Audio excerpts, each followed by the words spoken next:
Pernah nggak sih mikir apa yang sebenarnya terjadi saat kamu nyalain komputer? Yuk kenalan dengan tim impian yang bekerja di balik layar komputer, bukan cuma bener hati.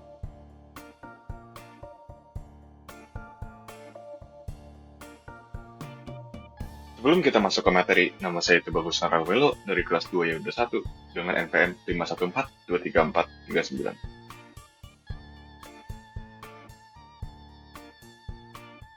Jadi, sistem komputer itu terdiri dari 4 bagian utama. Yang pertama, hardware. Hardware itu perangkat keras seperti CPU dan RAM. Yang kedua ada software, yaitu aplikasi dan sistem operasi. Yang ketiga ada brainware. Brainware itu lebih ke kamu, pengguna atau user, yang mengoperasikan semuanya. Dan tentu saja yang terakhir ada internet, si penghubung global.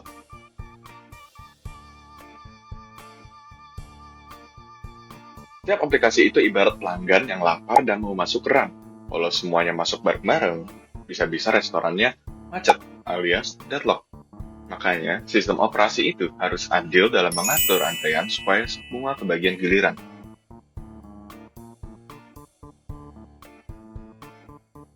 Sistem operasi itu punya banyak tugas yang penting. Yang pertama, ada manajemen proses. Nah, manajemen proses ini mengatur semua program yang berjalan.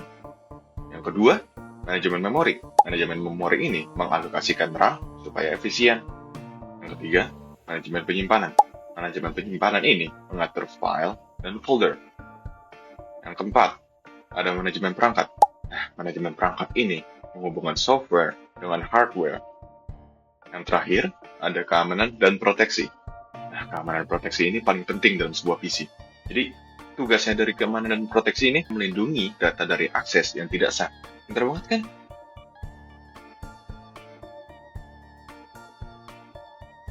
Kalau dua orang programmer pakai bahasa berbeda untuk bikin aplikasi yang sama, yang tetap sama adalah algoritmanya. Tapi sebelum aplikasi bisa jalan, kode tadi harus di-compile dulu.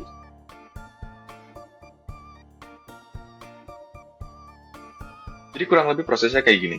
Source program dalam bahasa tingkat tinggi itu di-compile lalu menjadi executable program atau .exe atau bisa disebut juga .com. Jadi komputer nggak bisa langsung baca bahasa manusia, harus diubah dulu ke bahasa mesin.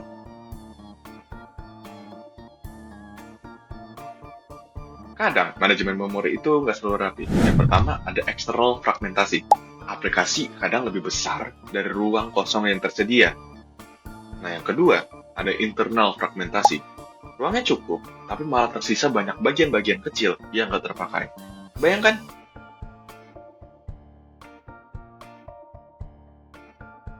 kalau RAM sudah penuh, OS akan ambil sebagian dari HDD atau SSD untuk dijadikan virtual memory. Ini kayak kamu kekurangan lemari, lalu pakai koper buat nyimpan baju-baju darurat, tapi berguna.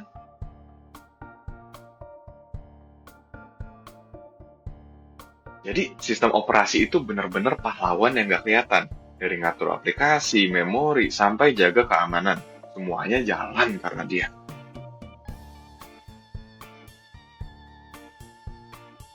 Semoga video ini bikin kamu lebih ngerti dan makin menghargai sistem operasi di komputermu. Sampai jumpa.